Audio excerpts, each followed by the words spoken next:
প্রিয় দর্শক, আসসালামু আলাইকুম।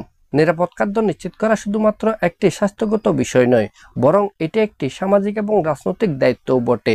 বাংলাদেশের প্রেক্ষাপটে নিরাপদ খাদ্য নিশ্চিত করতে একটি সরকারের করণীয়গুলো অনেক গুরুত্বপূর্ণ এবং বহুমাত্রিক।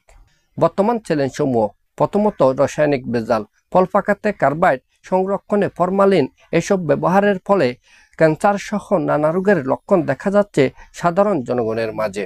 দ্বিতীয়ত, অপর্যাপ্ত স্বাস্থ্যবিধি, রাস্তার খাবার এবং বাজারে অপরিষ্কার পরিবেশে খাদ্য সংরক্ষণ এবং পরিবেশনের ফলে জনগণের মাঝে নানা ধরনের রোগের লক্ষণ দেখা যাচ্ছে, নানা ধরনের রোগের সৃষ্টি হচ্ছে।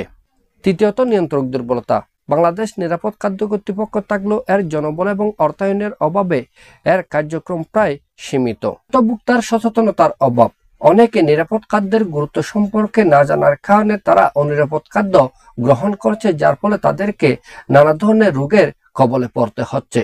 সরকারের করণীয়: প্রথমত, বাংলাদেশ নিরাপদ খাদ্য কর্তৃপক্ষের সক্ষমতা বৃদ্ধি, পর্যাপ্ত বাজেট, প্রশিক্ষিত জনবল এবং আধুনিক পরীক্ষাগার স্থাপন করতে হবে।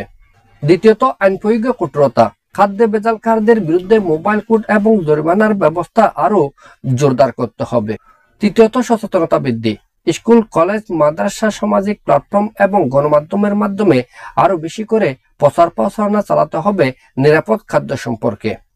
চতুর্থত, স্থানীয় প্রশাসনের সম্পৃক্ততা, ইউনিয়ন এবং পৌরসভা পর্যায়ে নিরাপদ খাদ্য পর্যবেক্ষণ এবং নিয়ন্ত্রণের জন্য স্থানীয় প্রশাসনগুলোকে সক্রিয় করতে হবে।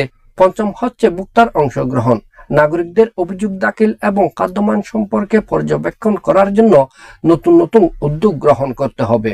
আর এভাবেই আমরা আমাদের সমাজের রাষ্ট্রে নিরাপদ খাদ্য সম্পর্কে জনগণের মাঝে সচেতনতা বৃদ্ধি করতে পারবো। নিরাপদ খাদ্য নিশ্চিত হলে বাংলাদেশের মানব সম্পদ রক্ষিত হবে, বাংলাদেশের উত্তরোত্তর উন্নতি হবে, এদেশ একটি উন্নত সমৃদ্ধ বাংলাদেশে পরিণত হবে।